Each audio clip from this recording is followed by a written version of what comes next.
Contra a cultura. O Evangelho clama pelo diferente. Fala, seus cristãos cansados, graça e paz a todos os santos da internet. Que alegria ter você aqui com a gente para mais um estudo e para mais uma série, mais uma temporada que se inicia no episódio de hoje. Estamos no último sábado, começando esse vídeo, no último sábado de 2025, 27 de dezembro de 2025, mas já inaugurando aquele que vai ser o nosso primeiro tema de 4 temas do ano de 2026. Então, primeiro trimestre, primeira série de 3 episódios, nós vamos estudar os livros de Filipenses e Colossenses, 2 cartas escritas por Paulo para 2 igrejas diferentes, e o tema é justamente unindo céus e terra. Cristo em Filipenses e Colossenses.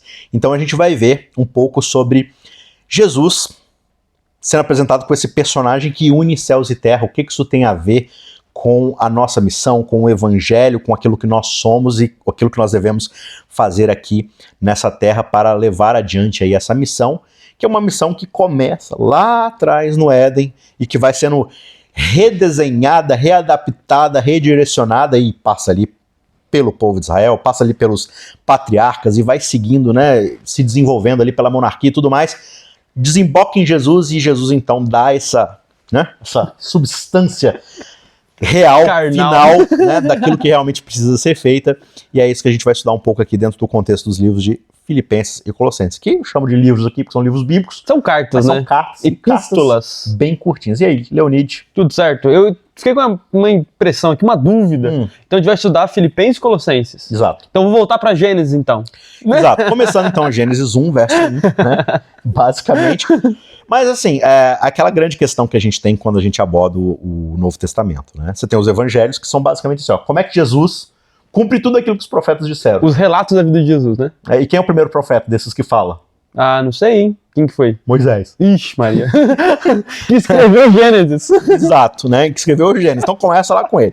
E assim, os apóstolos, basicamente, eles vão interpretar o que Jesus fez para cumprir tudo aquilo que estava dito depois, né? Os profetas. Então assim, quando a gente fala de aplicação na Bíblia, antes da gente sair aplicando a Bíblia, primeiro tem uma pessoa ou um grupo de pessoas que já aplicou a Bíblia para nós. Então ensinou a gente a como fazer, então. Exato. Ah, quem foram eles? Foram os apóstolos? Chama apóstolos. Ah, né? os apóstolos. O papel dos apóstolos é mostrar pra gente como é que você aplica a Bíblia. E eles não saem fazendo assim, ó, quem é o gigante na sua vida? Qual que é o seu sonho? Josué é um tipo de Jesus, uma coisa assim. Enfim, polêmicos que ficam pra trás, deixa essa deixando para trás as coisas que passaram. Exato. Sigo rumo a Filipenses e Colossenses. Isso aí é um texto de Filipenses, inclusive. Então, ali, ó, já tô citando aqui. Você sabe que Filipenses, eu costumo chamar Filipenses, meu livro preferido de Paulo é Romanos. Ah, é? Eu acho que é a obra-prima dele, na Carta Magna.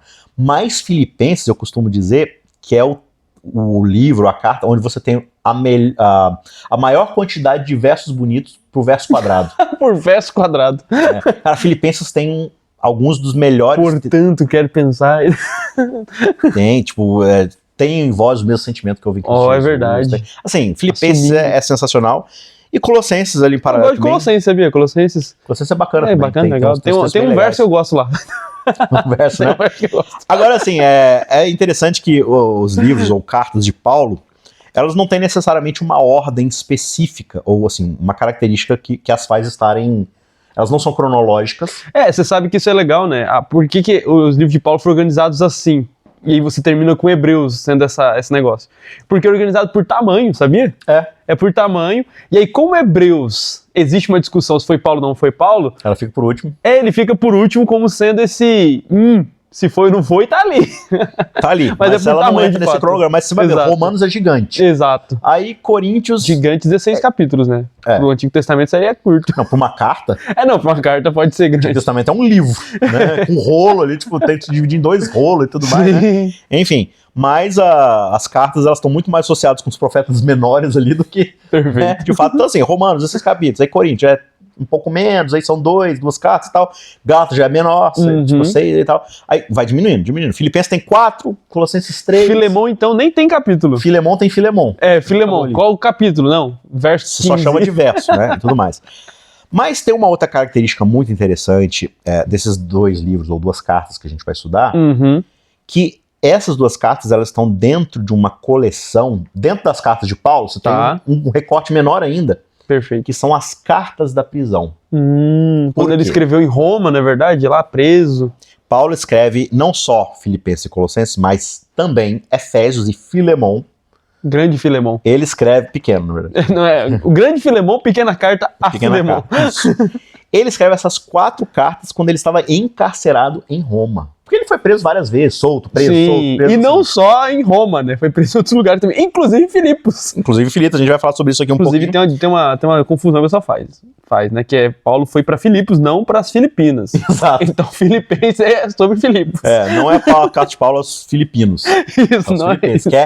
Inclusive, a gente vai falar um pouco sobre Filipo, que região que é essa, mas é uma região muito importante, inclusive, de Roma. Legal, no Império Romano, né? Mas não é na Itália, é na Ásia, enfim. Na Macedônia ali, né? Isso. Mas vamos lá. Então, primeiro episódio que a gente vai estudar aqui, Perseguidos, mas não desamparados. Tem uma música sobre isso, né? Eu já ouvi uma música sobre isso. Acho que Paulo ouviu a música e achou bonito e escreveu lá na Paulo capa. Paulo tá citando a música. Mas é um texto que ele fala, né? Somos perseguidos, mas não desamparados, não sei lá, e temos Cristo e tudo mais, né? Então, é essa ideia. Essa lição ela vai introduzir, então, esse contexto de Filipe, de Paulo em Filipo, né, e também o contexto dele, a ligação dele ali com Colossenses e tudo mais, mas essa primeira lição que abre, então, esse contexto. Então, tanto nessa lição, quanto na lição de número 2, apesar de que na lição de número 2 a gente vai entrar um pouco mais no texto das duas cartas, mas ainda a título de introdução, fazendo ali um comparativo. Bem, um paralelo. A partir da lição 3 até acho que a 7 ou 8, se eu não me engano, a gente vai estudar o livro de Filipenses. E aí da 9, eu acho, 8 ou 9 até o final, a gente vai estudar então Colossenses. Perfeito. Então essas duas primeiras são meio introdutórias, então elas não vão no texto direto, elas vão pegar Vamos pegar o contexto, né? O contexto. Então, dá o contexto histórico das cartas de Paulo, que vai mostrar todo o movimento de discipulado e de pregação do evangelho, as missões, até na lição tem até um contexto ali meio cultural da época, um contexto meio geográfico e tal, que o pessoal gosta, né, desses contextos, porque ajuda também a gente entender um pouco da realidade da época. Não, e eu acho muito importante, assim, a gente tenta aqui sempre nas lições dar alguns princípios de estudo, interpretação da Bíblia. É sempre interessante quando você vai ler um livro da Bíblia, você pegar, por exemplo, ou um comentário, só que os comentários eles são mais caros, eles são mais abundantes em escrita e tal, mas, por exemplo, se você pega uma Bíblia de estudo boa, por exemplo, você tem a Bíblia de Estudo da própria NAA, tem a Bíblia Andrews, né, que a Igreja Adventista promove. Eu acho que ela tem menos informação, mas ainda assim, se você tem mais concisa, né? É mais concisa. Mas você pega uma NAA, por exemplo, ou um comentário de um livro só. Você tem ali muita informação, então cada vez que você vai abrir um livro, você vai ter ali quem escreveu, quando escreveu, para quem escreveu, o que escreveu, por que escreveu. Então ele vai te dar justamente esse panorama contextual para você entender, nossa, mas foi essa pessoa, por que ele escreveu? Estava acontecendo isso e isso. Então você vai ler no Paulo, por exemplo. Não, quando Paulo passou lá em Filipos, aconteceu isso, papapá. Então, várias coisas que você lê e você não entende, você consegue entender um pouco melhor porque você sabe o contexto. Perfeito. Então, é um princípio interessante. Então, a lição ela vai fazer basicamente isso. Mas ela cabe uma ressalva também, né? Sim. Cabe uma ressalva porque às vezes a gente pensa que estudar a Bíblia é estudar o contexto da época. Só que uma coisa é uma coisa, outra coisa é outra coisa. Exato. O contexto ele é interessante, ele é importante, mas o contexto não é teologia. Não, e não é inspirado. Pô. Então, não é porque eu sei que Filipos está em tal lugar na Ásia ou na Macedônia, que o pessoal lá trabalhava com tinturas e tudo mais, que eu sei a coisa do texto. Não é isso. O importante é você saber esse contexto, mas quando for pro texto, importa o texto. Sim, é a mensagem específica e teológica que está dando ali. Exato. É que às vezes tem uma palavra, um termo, ou ele se refere a uma pessoa que você não sabe quem é. Perfeito. O contexto pode ajudar, mas ele não é a palavra final, né? Exato, Então, beleza. Eu acho que, já que a gente vai estudar Filipenses e Colossenses, abre então sua Bíblia em Efésios. Em Efésios. Mas de novo, né?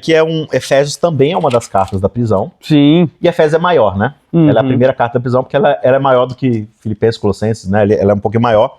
E Efésios, ela tá muito em paralelo ali com Gálatas, né? Tipo, é muito parecido e tudo mais. E achei legal isso, né? Já que Paulo escreve essas cartas estando na prisão, é importante a gente também tentar entender o que Paulo entendia da sua própria prisão, né? Exato.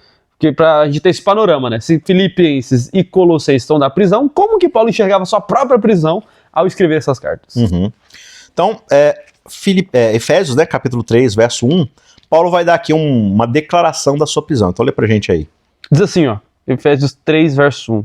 Por esta causa, eu, Paulo, sou prisioneiro de Cristo Jesus por amor de vocês gentios. Prisioneiro de Jesus Cristo. Não é prisioneiro, então, do Império Romano, né? Prisioneiro de Jesus Cristo. E ele fala que ele é prisioneiro de Jesus Cristo por amor de vocês. E aí ele estabelece quem são vocês, que são os gentios, né? Isso é legal porque Paulo ele vai ser esse apóstolo aos gentios, né? Ele começa sua missão com a missão indo nas cidades, indo nas sinagogas, pregando para os judeus, mas quando os judeus começam a fechar os seus corações ao evangelho de Jesus Cristo, ele começa agora a ir aos gentios, né? E na prisão, já no final do seu ministério, ele vai direcionar essas cartas diretamente para os gentios desses lugares, como o Isaac falou, de Éfeso, de Filipos, de Colossos e também para o nosso querido amigo Filemão. Você tem os discípulos, que são os discípulos diretos de Cristo. Uhum. E eles basicamente, de fato, por mais que a grande comissão ali de Cristo é vão, de Judá até os confins da terra, mas a gente vai vendo em Atos que os discípulos eles resistem muito, de fato, a expandir. Pedro começa ali, mas ainda com muita resistência. Isso tem muito a ver com a visão que eles tinham também, né? Quando eles pregam ali em Atos 2 para aquela multidão de gente de todas as partes da terra, eles achavam que a missão dele tinha sido cumprida, né? De pegar até os confins da terra. Porque eles pregaram para todo mundo que veio dos confins da terra, logo sua missão foi cumprida. Então eles não têm para que sair de Jerusalém. Inclusive no próprio livro de Colossenses, Paulo vai falar tipo assim, que o evangelho havia sido pregado para todo mundo. Uhum. O evangelho que foi pregado para todas as pessoas. Então, da visão deles ali, de fato, eles cumpriram a missão. Tá bala. Mas... Tanto que os discípulos vão sair de Jerusalém só depois do ano 70. Porque Jerusalém foi destruída. Então você não tem mais o que fazer em Jerusalém, não tem ninguém. Aí eles vão se espalhar. Pedro vai para Roma, que ele chama de Babilônia. A galera se espalha de fato e começa a escrever suas cartas, né? João vai para Éfeso e tudo mais. E aí o nosso Paulo, não. Ele foi um cara que desde o começo, enquanto ainda existia Jerusalém, ele já estava indo pregar para os gentios. Exato. Então assim, de acordo com o próprio Paulo nas suas cartas, esse é o seu propósito, é ser o apóstolo dos gentios. Isso. Mas o apóstolo dos gentios, ainda assim, ele está vinculado ao mestre que lhe transformou em apóstolo. E a gente vai ver também no livro de Atos, que é Jesus Cristo que o chama para o deserto. Né? Ele começa a tentar fazer o que os discípulos estavam fazendo. Perfeito. Então assim, você vê no começo ele tentando pregar nas sinagogas. E a galera começa a perseguir ele. Paulo, você estava aqui com a gente agora há pouco. Tava perseguindo esses caras aí. Você é um zeloso ali com a gente, perseguindo essa galera. Aí do nada você virou casaca. Aí ele é perseguido, ele é expulso ali, né, ele se exila ali das cidades ali em volta de Jerusalém e tudo mais. E vão pros gentios. Ele vai pro deserto, na verdade. Sim, vai pro deserto da Arábia, ele fica né? por 3 anos lá, que é o tempo que os discípulos passaram com Jesus. E ele fala que nesse período que ele fica no deserto, ele tem um encontro com o próprio Cristo. Jesus aparecia pra ele, né? E Jesus revelou pra ele tudo aquilo que Jesus havia, de certa forma, fez um intensivão ali. Sim. Que ele havia feito com os discípulos e tudo mais, né? Tanto que os discípulos chegam a questionar sobre isso, né? Quem que revelou? Foi Jesus. Prova? Não, só eu tava lá. Só tava eu lá, então não tem o que fazer. Mas assim, você pode de fato ler lá no livro de Atos, onde isso vai acontecer e tudo mais, porque é a parte histórica que vai revelar pra gente como tudo isso aconteceu, né? Sim. Agora, tem uma coisa que me chama a atenção aí, que é ele falar que ele é o apóstolo dos gentios, mas antes ele fala que ele é um prisioneiro de Jesus Cristo. Legal. Você falou assim, prisioneiro de Roma? Não, de Jesus Cristo. Então assim... Roma me prendeu, mas Roma não tem um poder sobre mim, não. Beleza, ele tá preso então, né? Ele, na verdade, ele vai passar por 3 prisões, assim, de fato, prisão mesmo. Porque o ministério dele é preso toda hora. É assim, preso, passa um dia na cadeia, é solto, Jesus vai lá, quebra tudo, a gente vai contar um pouco mais sobre um desses episódios, mas as prisões mesmo que já vão fazer com que ele seja levado ao julgamento e, consequentemente, a sua morte, são mais ou menos 3. Ele vai pra Cesareia. Sim, que ela é o caminho para ir para Roma depois, né? Isso. Ele vai ficar lá esperando um julgamento mais relevante, mas ele fica numa casa alugada lá, e assim, os seus amigos, a galera que ajuda ele, tem acesso a ele o tempo todo. Sim. Ele só não pode sair dali, é prisão domiciliar. Perfeito. Só que naquele tempo não tinha tornozeleira eletrônica. Não, você andava preso junto com outro guarda. E isso em Roma, né? Ele ficava preso em Roma durante esse tempo. Então, ele estava preso de forma domiciliar, mas estava o tempo todo sendo guardado. Um soldado, né? Coitado do soldado, né? Imagina. Exato. E aí ele vai lá pra Roma pra guardar o julgamento. Tranquilo, né? Podemos dizer assim, né? Ele fica numa casa lá mais tranquila também e tal. Essa prisão de Roma, que é a primeira prisão dele em Roma, é até interessante porque o próprio pessoal que julga ele antes fala que o caso dele era muito simples e que se não fosse ele ter apelado a César, ele poderia ter sido liberto antes. Mas por medo de ser entregue aos fariseus, os fariseus matarem ele apela a César, por isso que ele vai até Roma. Então essa prisão ela é a mais tranquila. Só que ele volta a Roma depois, né? Sim. Que é quando ele vai ser preso lá em um buraco lá que você pode até visitar e tudo mais, que é mesmo as masmorras, e é essa que ele vai ser morto, né? Isso. E a gente não consegue exatamente precisar qual dessas 3 prisões ele de fato produz todos esses textos, né? Perfeito. O mais provável é que seja a prisão do meio ali, mais ou menos. Que é a domiciliar. É a domiciliar em Roma, aguardando julgamento. Alguns que falam que Filipenses vai ser escrito quando ele está, na verdade, em Cesareia. Pode algumas coisas que ele fala ali e tal, tudo mais. Mas você não tem exatamente isso estabelecido. Sim. O mais provável, de fato, pela tradição que a galera coloca mesmo, é, de fato, a segunda prisão. Apesar de que na última ele possa ter escrito também a última carta de Timóteo e tal. Enfim. Mas, dito ele é um prisioneiro de Roma. Exatamente. E ele tem pela sua vida. Se toda hora que ele tá preso, ele acha que vai morrer. Exato. Então ele fala assim, tô me despedindo aqui, é lucro, blá, blá, blá. Ok. Mas, apesar dele ser um prisioneiro de Roma, não é isso que ele escreve. Não, ele fala sobre o prisioneiro de Jesus Cristo. E isso é legal, porque Paulo ele vai ser considerado um apóstolo de Jesus. Eu não sei se vocês sabem de caso significa um apóstolo, porque a gente fala muito, né? Ah, sou apóstolo, apóstolo. Discípulo é a mesma coisa? Não é a mesma coisa. Porque discípulo é aquele que segue. Apóstolo, ele vem de uma terminação em grego. Olha só, a gente sempre fala de hebraico aqui, mas vamos falar de grego também. Agora a gente tá no terreno do grego. Né? Apostoléu. Apóstolo Léo? Apóstolo Léo. Apóstolo de uma terminação grega que significa enviar. Enviar. No mundo greco-romano, ou melhor, no mundo judaico, você tinha as sinagogas, que ela tinha um grupo de especiais dos seus trabalhadores da sinagoga, chamado de os Shalias. Shalia vem do verbo hebraico shalar, que significa enviar. Olha que bonito. Então, esses enviados da sinagoga, eles funcionavam como emissários, que eles iam até lugares levando cartas, falando sobre a sinagoga. Então, digamos, a sinagoga tomou uma decisão. Aí quem que vai fazer as sinagogas do mundo greco-romano saber da decisão que foi tomada em Jerusalém? São os enviados, os Shalias. E esse pessoal ia levando essas informações, então eles ficavam viajando, indo e voltando.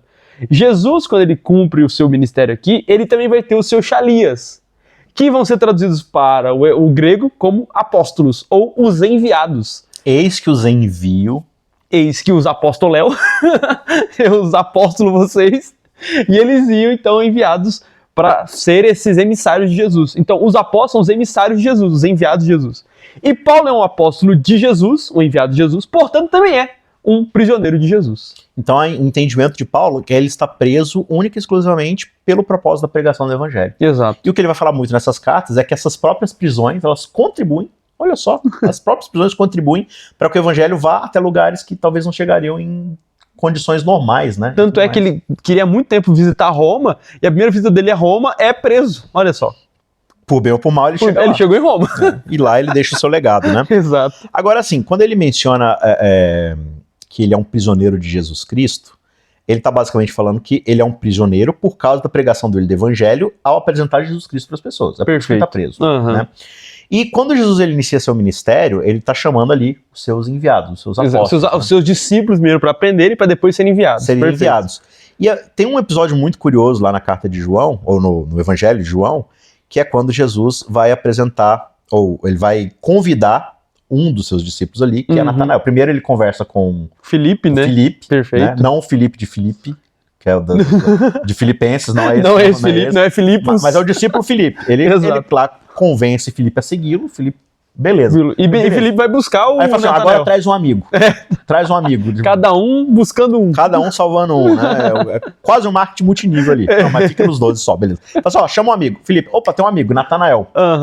E ele vai lá chamar Natanael. E aí o que acontece nesse episódio? Deixa eu até abrir aqui. Nosso querido João, capítulo 1, a partir do verso 43, ele fala assim, ó. No dia imediato, resolveu Jesus partir para a Galileia e encontrou a Filipe. Aí quem disse, segue-me. Ora, Filipe era de Betsaida, cidade de André e de Pedro. Filipe encontrou Natanael e disse, achamos aquele de quem Moisés escreveu na lei e a quem se referiam os profetas, Jesus, o Nazareno, filho de José. Perguntou-lhe Natanael, de Nazaré, pode sair alguma coisa boa? Respondeu Filipe, vem e vê. Muito boa essa técnica. Vem ver? Diga por você mesmo, exato. Jesus viu Natanael aproximar-se e disse a seu respeito, eis um verdadeiro israelita em quem não há dolo. Perguntou Natanael, de onde me conheces? Respondeu-lhe Jesus, antes de Filipe te chamar, eu te vi quando estavas debaixo da figueira. Essa parte muito legal, que o verso 49 fala assim, então exclamou Natanael, mestre, tu és o Filho de Deus, tu és o Rei de Israel. Ao que Jesus respondeu, por que te disse que te vi debaixo da figueira, crês? pois maiores coisas do que esta verás. E acrescentou, em verdade vos digo, que vereis o céu aberto e os anjos de Deus subindo e descendo sobre o Filho do Homem. Então ele fala assim, ó, você tá estupefato porque eu falei que você tava tirando um cochilo debaixo da figueira. Aí eu falo assim, mas o que você vai ver a partir daqui é a entronização e o cumprimento do propósito da qual todos os profetas do Antigo Testamento falaram. É isso que você vai ver. Exato. Então você tá estupefato aí com a figueira, você vai ver a ligação entre o céu e a terra. E isso é muito legal, porque Jesus citar a figueira, por exemplo, parece uma informação meio solta, né? Ah, te vi debaixo da figueira. Mas provavelmente tem uma ligação da própria identidade de Jesus como Messias com a figueira que Natanael estava. Não sei, talvez Natanael estivesse orando pelo Messias, talvez estivesse estudando as profecias na figueira, ou talvez estivesse pensando sobre isso. E Jesus falar isso fez o link perfeito de uma coisa com a outra. E ao Natanael ficar estupefato, ele fala, você acredita nisso? Você vai ver o céu aberto e os anjos subindo e descendo sobre o Filho do Homem. E isso é muito legal, porque de fato mostra essa ligação entre o céu e a terra, mas isso parece ser também uma referência a uma outra visão da própria Bíblia sobre anjos descendo. Então você está me dizendo que essa ideia de anjos subindo e descendo do céu à terra e da terra ao céu, isso já aconteceu antes? Já apareceu antes. Onde? Ah, não sei. Vamos ter que ver, tem que pesquisar aqui. Me dê 3 dias. Não, tô brincando. No livro de Gênesis, você vai ter um patriarca dormindo com uma pedra na cabeça e ele sonha com um negócio, com um anjo subindo e descendo. Lembra disso aí? Lembro. Jacó, quando ele tá fugindo de casa. Perfeito. Porque ele faz aquela enganação toda lá com o irmão. Não é bem ele que faz, né? A mãe dele, ele também cai junto nessa. Ele foi o agente do engano, né? O plano não foi dele, mas, né? Enfim, fato é que por causa disso ele engana o pai, o irmão ali junto com a mãe e tal, e aí ele é dispensado ali, digamos assim, né? E aí ele sai fugindo, e aí, até eu falei isso, né, no episódio anterior, ele ainda não tinha um encontro real com Deus, assim, parece que ele não conhecia Deus, ele sabia que o pai dele tinha um Deus, mas ele não tinha essa relação pessoal com Deus ali. E aí no momento em que ele tá foragido ali, que deve ser um momento de desespero e desamparo e tudo mais... Ele tá saindo de casa com uma mão na frente e outra atrás, não sabe que vai ser dele, né? Aí ele resolve ter uma pedra como travesseiro, não deve ser muito fofinho, não, uma ideia muito boa. Mas ele bota ali pra poder, tipo, dar aquele suporte dá uma elevação. E aí ele cai no sono. E no que ele tá dormindo, ele tem esse sonho, que ele vê uma escadaria se desdobrando do céu até a terra, que bonito. E os anjos subindo e descendo. Ou seja, ele vê a ligação entre o céu e a terra. E basicamente, esse é o sonho dele, né? Sim, só que isso é muito importante. Porque qual é o sentido do cara estar preocupado, né, com o que está acontecendo e ver um céu e a terra e depois falar, Deus tá habitando aqui. Qual que é o sentido dessa revelação para Jacó, né? Isso é interessante porque, aparentemente, o que estava acontecendo com Jacó ali não tinha ligação com os céus, né? Só que Deus mostra, não, tipo, tudo tem relação com os céus. E haverá, na verdade, uma ligação muito maior com a própria vida de Jacó. Jacó vai ser escolhido agora como esse patriarca que vai receber as promessas de Abraão, de Isaac, e em nele a escada vai chegar. Essa escada que liga o céu e a terra. E é importante falar sobre Gênesis, né, nesse momento. Porque essa relação de céu e terra era uma questão muito unida, né? Deus, na viração dos dias, chegava para conversar com Adão e Eva, algo muito próximo. Então, havia essa ligação. Mas com o pecado há uma ruptura. E há essa separação, um abismo sendo criado. A linguagem que a gente vê, que é uma linguagem visual, quando ele está se descrevendo o Jardim do Éden, que lembrando, o planeta Terra não é o Jardim do Éden. Não, existe um jardim, terra, né? E dentro da Terra você tem um jardim no Éden ali, que é digamos assim, é quase como se o Jardim do Éden fosse uma interpolação. Que legal. Lembra lá quando você está estudando conjuntos, lá em matemática? Aí o seu professor desenhava objetos, não lembra? Seu professor desenhava objetos lá, ou colocava objetos, números, ou qualquer coisa parecida, e falava assim, alguns objetos aqui pertencem aos mesmos grupos, ou grupos separados, e você tem interpolação, ou seja, esses objetos aqui, eles fazem parte dos dois grupos. Perfeito. Então você desenha um círculo pegando todos os objetos de um grupo, e todos do outro, e aí os que o círculo fica um em cima do outro... Ele pertence aos dois grupos. Ele pertence aos dois grupos, a interpolação. Então é como se você pegasse o céu e traçasse um círculo em volta do céu, e o outro em volta da Terra. E o Jardim do Éden tá no meio. O Jardim do Éden pertence aos dois grupos. Que bonito. Né? Então é a interpolação, é a ligação entre céus e terra, tudo mais. E aí com o pecado, como você falou, isso é desfeito, parece que ele se desconecta. E aí você tem um outro episódio mais à frente, onde a humanidade tenta reconstruir essa interpolação. Através Eles constroem de uma torre para que o topo daquela torre encoste no céu e seja de novo a interpolação. Deus fala assim, aqui não, queridinho. E aí ele quebra aquela ponta ali. Que ideia de vocês aí, né? Então, aí, tipo assim, o ser humano não vai fazer essa religação. Não adianta. Vocês podem construir o que for, vocês não vão fazer. Aí, do meio dessa galera, como a gente estudou, sai Abraão, Isaac e agora Jacó. Deus tá falando assim, sabe aquela coisa que seus antepassados estavam tentando fazer? Eu vou fazer. Exato. E não vai ser uma torre, vai ser uma escada. Uma escada. Então, basicamente assim, através do chamado de Jacó que começa em Abraão, vai haver, então, essa religação entre o céu e a terra. Esse lugar onde nós habitávamos, né, na presença de Deus, sendo seres humanos, pertencentes à terra, Perfeito. mas ainda assim, habitantes do céu e na presença de Deus, isso vai ser reconstruído. Né? Só que isso não é reconstruído pela força dos patriarcas ou pelas forças humanas. O que Deus promete para Jacó é que Jacó vai ter uma descendência e que através da semente que ele vai ter, essa ligação vai ser estabelecida. E isso é muito bonito, né? Porque essa descendência, essa semente que vem, é o próprio Deus encarnado. E é ele quem faz essa ligação, né? Então, quando Jesus agora vai citar isso para Natanael, ele está evocando aquela imagem para falar, eu sou essa ligação. Lembra que eu prometi que céus e terra estariam ligados novamente? Lembra quando eu prometi que aquilo que nós tínhamos no Éden não vai ser igual o que tentou se fazer em Babel, mas vai ser muito superior? Muito melhor. Então, você achou que eu falar que você estava na figueira era grandioso? Você vai ver a promessa de céus e terra unidos acontecendo em mim. Olha que bonito. Então, quando Jesus fala, eis que eu dou para vocês uma missão, vão por todo mundo pregando o evangelho a cada nação, raça, tribo e povo, começando por Judá e se espalhando para Samaria até os confins da terra, ele está basicamente falando, saiam por aí, eu envio vocês para que vocês falem, céus e terra estão ligados novamente. Isso é o evangelho. E acontece as boas novas, né? Porque o evangelho, essa palavra evangelho significa isso, boas novas, são boas notícias. E qual a notícia melhor há do que o céu e a terra estão de novo conectados, há de novo a graça e a misericórdia, a gente poder se chegar até Deus, né? Quando os discípulos perguntam para Jesus, você pode ensinar a gente a orar? Ele fala assim, ó, Pai nosso que estás no céu, seja feita a tua vontade, né? Assim venha a nós o teu reino, ou seja, esse reino que está lá no céu, que ele venha à terra. Sim. E que aqui na terra seja feita a tua vontade, como ela é feita no céu. Perfeito. Então, na própria oração, Jesus já introduz essa ideia de interpolação. Onde é o reino de Deus? É o lugar onde as coisas são feitas aqui na terra, como elas são feitas no céu. Isso é feito em Jesus. Perfeito. E agora ele fala para os discípulos, comecem a expandir essa ideia. Comecem a levar esse lugar onde as coisas são feitas aqui na terra, como elas são feitas no céu, para todos os confins da terra, para que esse reino possa se expandindo até que a fusão seja completa. Que legal. E aí tem um conceito muito interessante que eu vejo quando a gente vai lá para Hebreus. Que Hebreus começa, de fato, a colocar cada símbolo no na seu sua lugar. devida realidade. O seu tipo com o seu antítipo. Exato. E aí ele vai falar que Jesus, através da sua morte, do seu sangue, né, e rasgando o véu, ele agora abre um novo e vivo caminho até a sala do trono. Que a sala do trono, ela tá lá no céu. Sim. Mas através de Cristo, a gente tem o caminho que a gente sai daqui da terra e alcança o próprio trono de Deus. Ou seja, é de novo essa ideia de ligação entre céu e terra. Então é uma coisa muito linda. Então quando o Paulo ele fala, eu sou prisioneiro de Cristo, ele fala, eu estou nessas correntes porque eu estou pregando sobre a ligação do céu e da terra, que é Cristo. Exato.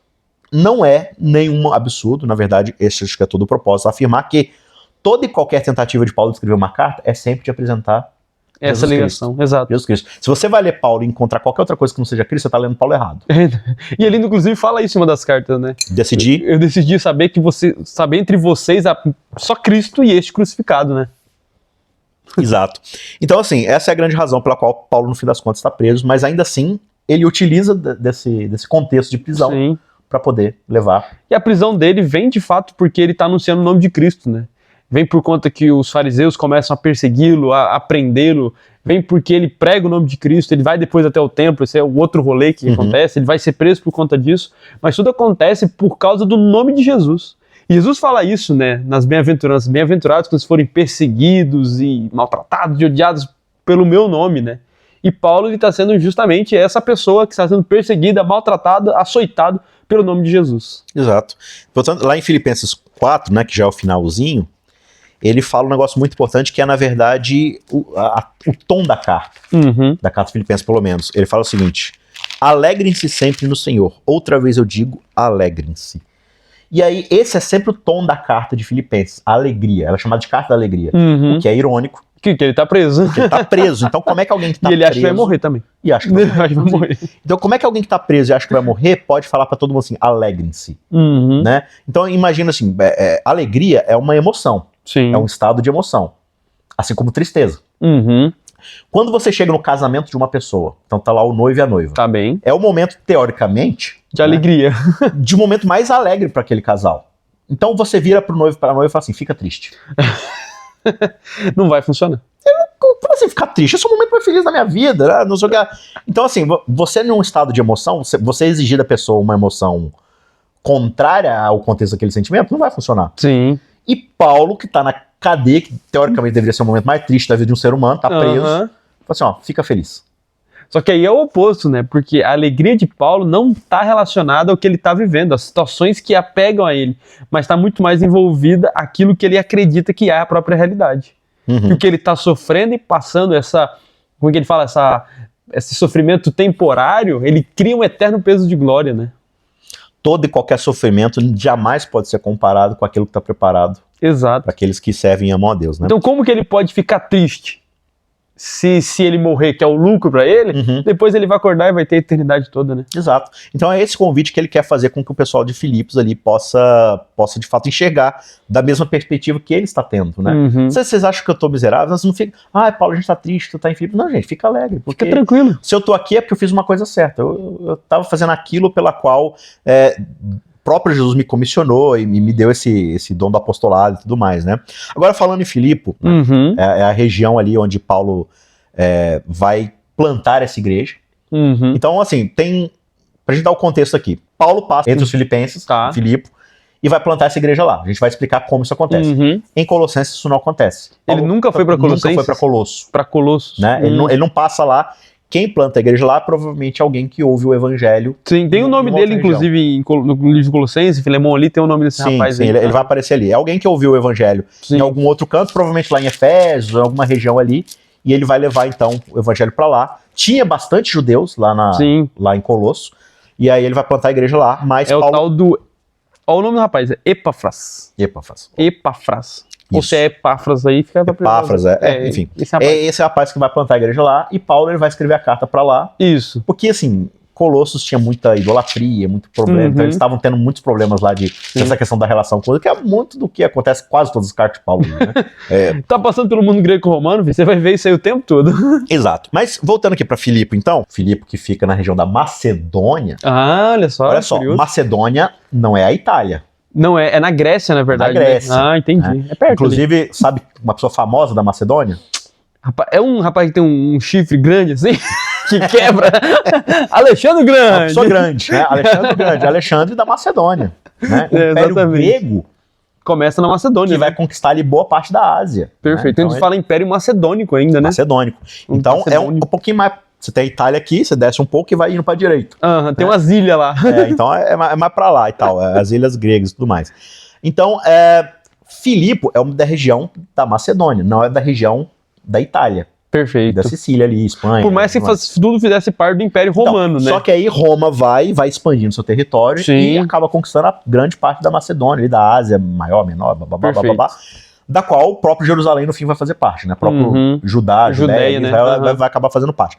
Só que, assim, conforme Roma ia conquistando esses lugares, ela ia estabelecendo ali suas regiões e cobrando um grandíssimo imposto dessa galera toda. Normal.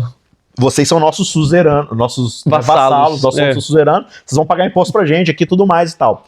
Filipe é um pouco diferente, porque ela é uma região tão importante e tão honrada, digamos assim, que ela acaba se tornando uma das capitais do Império. Olha que legal. E aí ela é, digamos assim, honrada com o título de cidade romana mesmo. Você não é só uma província, né? Conquistada por Roma, você é romana. Então se você nasce em Filipos, você é romano automaticamente. Olha que legal.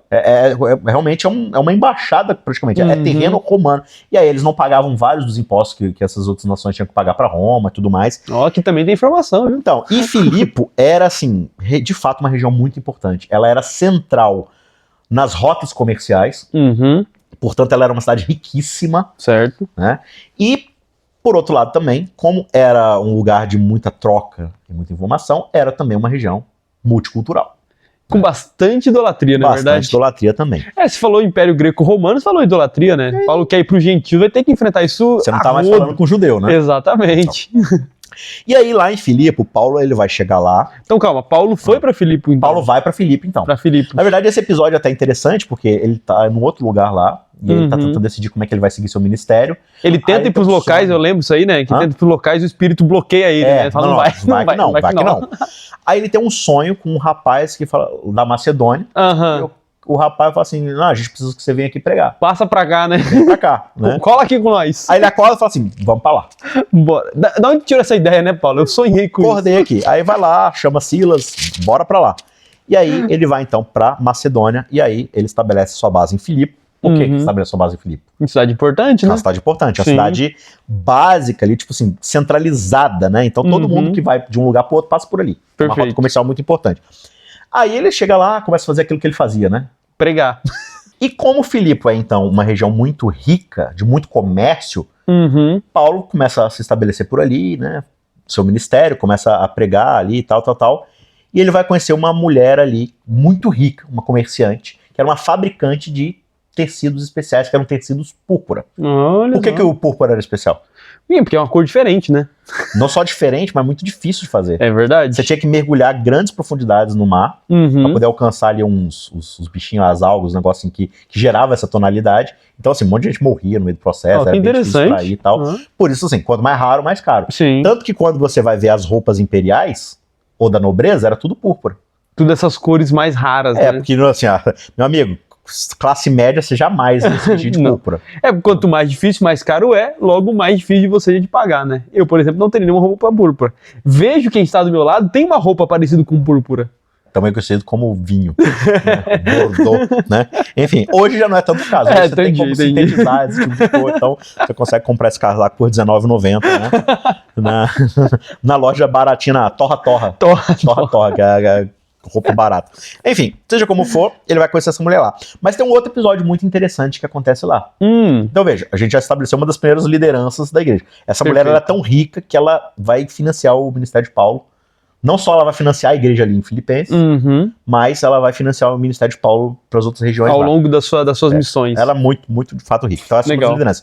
Uma outra liderança que vai ser suscitada, né, ali em Filipe é de um personagem que vai aparecer num contexto onde Paulo e Silas eles estão lá pregando o evangelho, né, pro pessoal, e no meio desse processo todo vai acontecer uma situação meio que desconfortável ali pros dois e pro resto da galera. Sim. Que é o episódio que é citado lá em Atos. Você tá com ele aberto aí? Atos 16, Atos 16. Esse evento é curioso, né? O texto vai dizer assim, ó, Atos 16, verso 16. Aconteceu que, indo nós, que no caso quem tá contando a história, para o lugar de oração nos saiu ao encontro uma jovem possessa de espírito adivinhador, a qual adivinhando dava lucro aos seus senhores. Seguindo Paulo e a nós, clamava... Você tinha uns cafetão da adivinhação lá. Isso, ela tinha esse poder dos demônios. Os demônios ficavam contando o segredo da galera lá pra eles. E o pessoal faturando. Os caras lá pegaram, escravizaram ela e estão faturando alto. Exato. Usando uma menina possessa, basicamente, pro seu favor. Olha que loucura. E aí ele fala, ela estava seguindo eles falando assim, ó, estes homens são servos do Senhor, do Deus Altíssimo, e vos anunciam o caminho da salvação. Então, olha só, eu achei isso legal, né? Tanto no livro de Marcos, até os demônios sempre sabem quem é Jesus, né? O que você quer conosco, Jesus, Filho do Deus Altíssimo. E aqui também os demônios começam a meio que endossar o sermão deles. Então, estava ajudando eles. Só que o verso 18 fala assim, ó, e isso se repetia por muitos dias. Então, Paulo, já indignado, voltando-se, disse ao Espírito, em nome de Jesus Cristo, eu te comando, retira dela. E ele, na mesma hora, saiu. E é por conta disso que o pessoal lá que bancava essa moça, ganhava dinheiro com ela, fica revoltado, denuncia Paulo e Silas para os romanos lá, falando que eles estavam causando tumulto, e eles são presos. Então todo o rolê da prisão deles em Filipos acontece porque eles expulsam um demônio. E um demônio que estava endossando a sua missão. Olha que curioso. Mas ao mesmo tempo, Paulo, ele não quer que o seu ministério seja endossado por um demônio. Não quer. É porque, assim, não, mas ele não tá falando que é certo, mas, por exemplo, vamos que essa associação acontece. Sim, olha só. Aí, a credibilidade que essa mulher com os demônios vai ter. Então agora, tudo que ela começar a falar é verdade. Sim, porque ela endossou aquele pessoal. Já tava ganhando dinheiro com as adivinhações, né? Só então, ia piorar. Assim, os fins não justificam os meios, né? Sim. Enfim, é isso que acontece. E aí, então, eles são presos, e aí eles vão passar a noite na prisão, Paulo e Silas, E aquele episódio tão bonito, né? Vai acontecer. Sim. Que você acha que vale a pena ler ou a gente só resume aqui? A gente pode contar. E podemos ler também. Então vamos contar lendo. Vamos contar lendo então. Diz o texto assim que a multidão ela vai se revoltar, eles vão ser presos ali. Verso 23 fala assim, ó. E depois de lhes darem muitos açoites, os lançaram no cárcere, ordenando ao carcereiro que os guardasse com toda a segurança. Este, recebendo tal ordem, levou-os para o cárcere interior e lhes prendeu os pés no tronco. Por volta da meia-noite, Paulo e Silas oravam e cantavam louvores a Deus. E os demais companheiros de prisão escutavam. De repente sobreveio tamanho terremoto que sacudiu os alicerces da prisão. Abriram-se todas as portas, soltaram-se as cadeias de todos. O cárcere despertou do sono e, vendo abertas as portas do cárcere, puxando a espada, ia suicidar-se, supondo que os presos tinham fugido. Mas Paulo bradou em alta voz: não te faças nenhum mal, que todos estamos aqui. Então o carcereiro, tendo pedido uma luz, entrou precipitadamente, trêmulo, prostrou-se diante de Paulo e Silas. Depois, trazendo-os para fora, disse: Senhores, que devo fazer para que seja salvo? Respondeu-lhe: crê no Senhor Jesus, e será salvo tu e tua casa. Ele pregava a palavra de Deus e a todos de sua casa. Naquela mesma hora da noite, cuidando-lhes, lavou-lhes os vergonhos dos açoites. Ao seguir, foi-lhe batizado e todos os seus. Então, quem é o segundo grupo ali de líderes daquela igreja? O carcereiro e sua família. O cara que toma conta da prisão onde Paulo foi preso pela pregação do evangelho e tudo mais. Então esse episódio da prisão de Paulo mostra pra gente como é que Paulo vê o fator prisão na sua pregação do evangelho, porque ele já teve frutos colhidos por causa disso. Por causa da prisão, exato. Então agora a gente tem uma igreja formada por um carcereiro e sua família e uma vendedora de púrpura riquíssima. Uhum. E o evangelho então começa a ser estabelecido naquela região, e muitas das cidades em volta ali, como Bereia, Tessalônica, todas elas estão circunvizinhando, né, como se o Filipe fosse o Sol e os outros pequenos pontinhos estão girando em torno dali. Então todas essas menores cidades, como Tessalônica, Bereia, que são lugares citados, né, no ministério de Paulo, perfeito, eles são alcançados por causa dessa base que está sendo estabelecida ali em Filipe. Que legal. Né? Então você vê que é muito estratégico, e o que acontece ali de fato é muito relevante. Então Filipe é uma igreja muito querida para Paulo. Perfeito. E aí quando a gente vai então ler, finalmente, digamos assim, né? Vamos ao texto de Filipenses. A carta de Filipenses aqui, o primeiro verso, ele vai fazer aquela saudação que ele sempre faz em todas as suas cartas, se endereçando ou adereçando ali a sua igreja específica. Então ele fala: Paulo e Timóteo, servos de Cristo Jesus. Ele falou lá em Efésios que ele é o prisioneiro de Cristo Jesus, né? Servos de Cristo Jesus, a todos os santos em Cristo Jesus, inclusive bispos e diáconos que vivem em Filipos, que é a região que a gente acabou de contar a história aqui. Que a graça e a paz de Deus, o nosso Pai, e do Senhor Jesus Cristo estejam com vocês. Paulo, naquela época, já ele assistia ao Cristãos Cansados? Ele já então ele sempre começava com graça e paz, né? A todos os santos da região. Da região. Como a minha região aqui é a internet, então a todos os santos da internet, né? Então, graça e paz. Foi Paulo que te copiou, então. Paulo, enfim, ele tinha um dom profético, né? Então entendi. Ele já visualizou com os olhos da fé. Então veja só, graça e paz aqui a toda a igreja de Filipos. E aí ele fala no verso 3, dou graças ao meu Deus por tudo que lembro de vocês. Né? Então, basicamente ele está falando para o pessoal assim, olha, o que eu tenho no meu coração e na minha memória, agora Paulo já está preso lá. No segundo momento dele que ele foi preso, não em Filipos. Na prisão definitiva mesmo. Assim, no final do seu ministério, entre os anos 58 e 67, lá, a gente não sabe exatamente em qual momento ali da prisão, mas já nos seus momentos finais. Derradeiros. Ele falou assim, gente, eu lembro de vocês com muito carinho. Sabe, eu tô preso aqui hoje e tal, mas eu lembro que quando eu estive aí eu fui preso também, mas isso resultou no amadurecimento de vocês e tudo mais. Então, eu lembro que vocês sempre foram uma igreja muito fiel, que sempre me sustentaram, cuidaram de mim, tal. E mesmo agora, quando eu tô preso, ele cita isso na carta, né? Mesmo agora, quando eu tô preso, vocês continuam cuidando de mim, se importando comigo. E aí ele fala, não se preocupem, porque eu tô aqui, mas isso também tem um propósito e tudo mais. Então, fiquem alegres, rejubilem-se, né, na tribulação, nas dificuldades e tudo mais. Então, assim, Paulo, ele tem uma visão muito positiva da igreja de Filipe, da experiência que ele teve lá, né? Por causa de todos esses episódios, tudo isso que aconteceu e tudo mais. Agora, quando a gente vai para a carta de Colossenses, para a carta dele a Colossos, né? A introdução é um pouquinho diferente. É igual, mas é diferente. Sim. Ele fala, Paulo, apóstolo de Cristo Jesus, pela vontade de Deus e o irmão Timóteo, aos santos e fiéis irmãos em Cristo que estão em Colossos. Que a graça e a paz de Deus, nosso Pai, estejam com vocês. É isso. O que faltou aqui?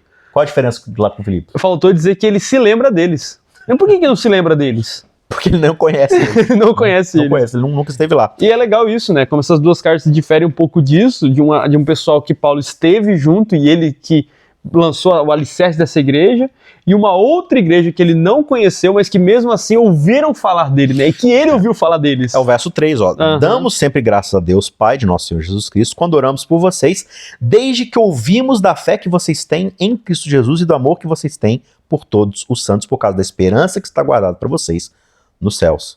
Olha que legal. Então ele, fato, assim, ele também tem um carinho por eles, mas por causa daquilo que ele ouviu deles, dessa igreja. Isso que é bonito, né? Porque sendo Paulo quem plantou, ou sendo Epafras, ou Apolo, ou quem foi que plantou, ainda assim você vê o Espírito de Deus guiando, né?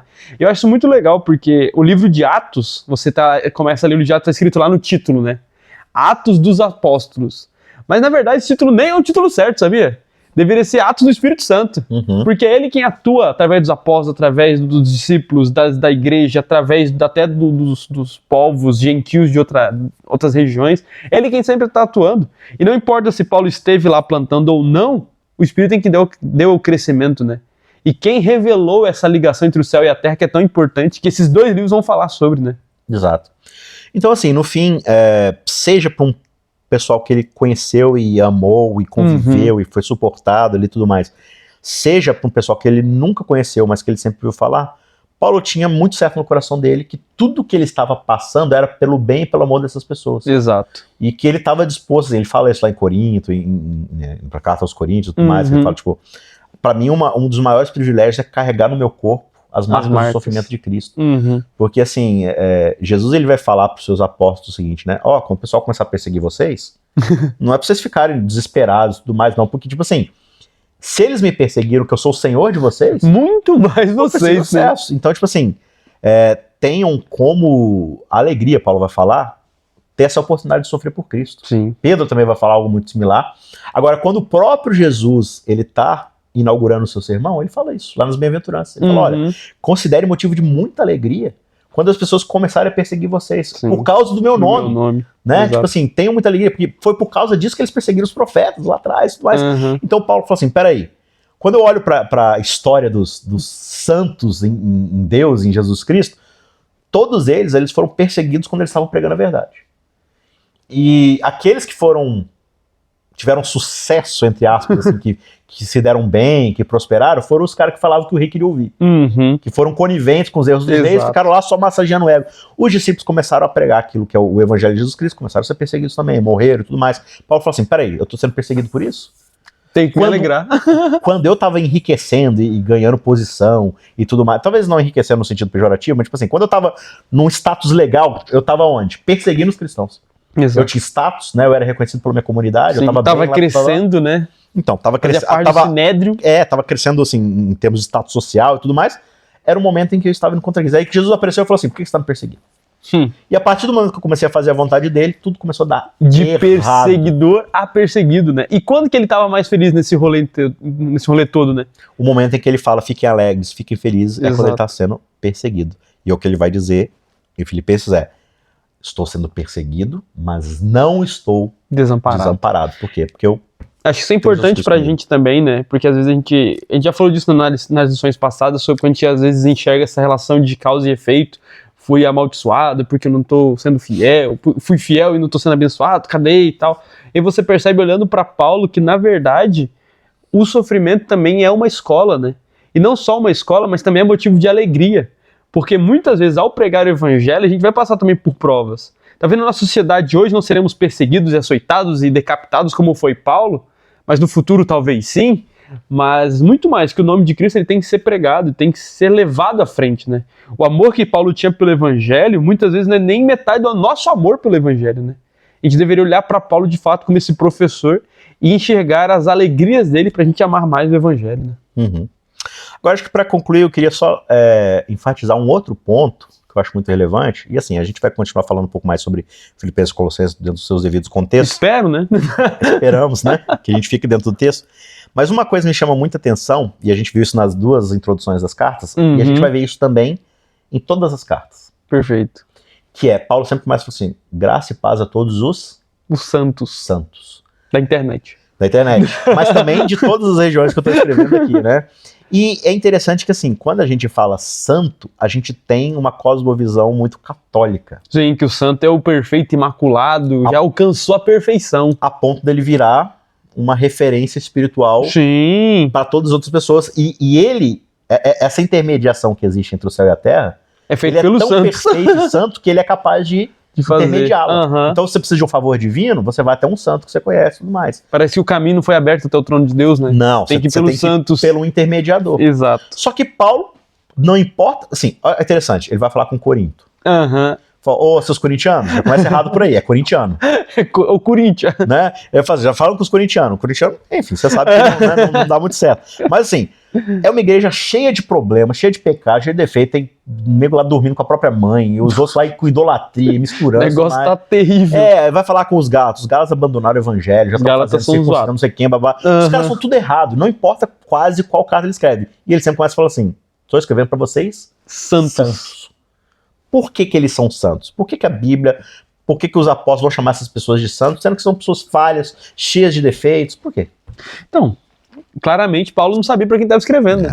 Ele só foi perceber no meio Eu só lembro das coisas boas de vocês. Aí ele vai escrever e fala, peraí que eu preciso mudar o começo aqui. Na verdade, o santo na Bíblia não tem essa visão, que nem você falou, católica, e até essa visão meio filosófica da coisa, meio, né, da coisa. Mas santo, na verdade, é alguém que foi separado para um propósito, né? A própria palavra santo significa isso, que você foi separado para isso. E se a pessoa, por mais que tenha seus defeitos, ela luta e apanha e não aprendeu ainda, se ainda assim ela está tentando ver pelo propósito, essa pessoa é um santo. É um santo. É um santo. E se você aceitou Jesus Cristo como seu Salvador e Senhor, aceitou a sua graça, a sua intermediação por você diante de Deus, santo.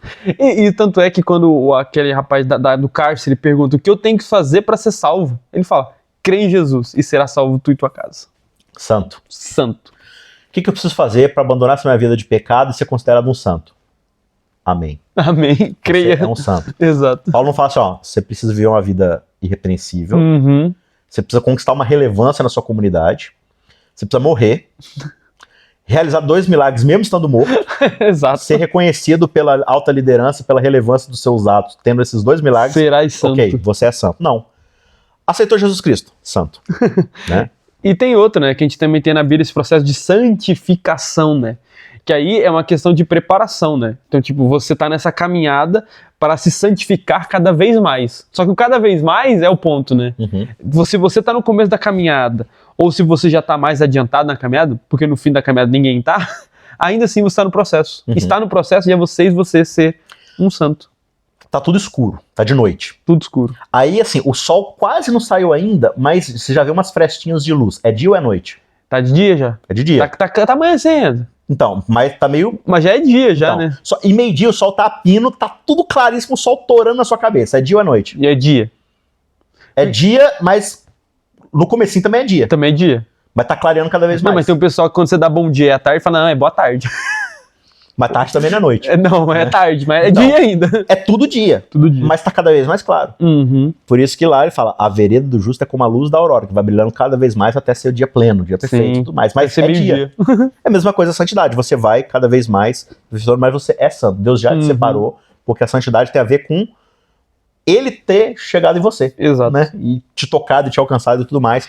Então é para essa audiência que Paulo está escrevendo e é para essa mesma audiência que nós gravamos aqui. Então se você que ouve o vídeo e acha que a introdução não é para você, saiba, é para você também. É para você. Você é um santo da internet. Exato. Seja você adventista, batista, presbiteriano, até católico.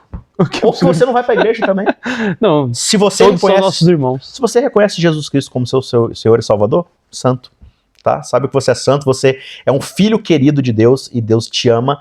E aqui a gente está dentro dessa caminhada de santificação, tentando aprender mais e mais. E nesses próximos 13 encontros, ou próximos 12 encontros, na verdade, que já é o 13º, o primeiro ali, você é convidado a seguir nessa jornada de santificação com a gente para aprender aqui com Paulo agora, dessa vez, né? Terminamos Josué, agora vamos aprender um pouco com Paulo sobre essa jornada de santificação, tendo como frame ou como quadro geral a ideia de Cristo como aquele que une os céus e a terra. Definitiva os céus e a terra e que nos proporciona a oportunidade de sermos santos. Amém. Tá certo? Amém. Então, que Deus possa te abençoar mais uma vez durante essa semana. Siga firme nessa jornada de santidade, santificação. E eu encontro você na semana que vem pra gente dar o pontapé de fato na carta de Filipenses e de Colossenses. Que Deus te abençoe. Não esquece de curtir e compartilhar esse vídeo com outras pessoas. E se você não está inscrito, se inscreve aqui também no nosso canal. E a gente se vê na semana que vem para mais um estudo. Tchau, tchau. Ajude Cristãos Cansados a continuar produzindo conteúdo cristão gratuito e de qualidade. Você pode fazer uma doação de qualquer valor utilizando a chave Pix que aparece na sua tela ou por outros meios de acordo com as informações aqui na descrição desse vídeo. Mas com certeza, o melhor jeito de você abençoar o nosso canal e o nosso ministério é compartilhando esse vídeo com outras pessoas. Que Deus te abençoe e obrigado por estar aqui conosco.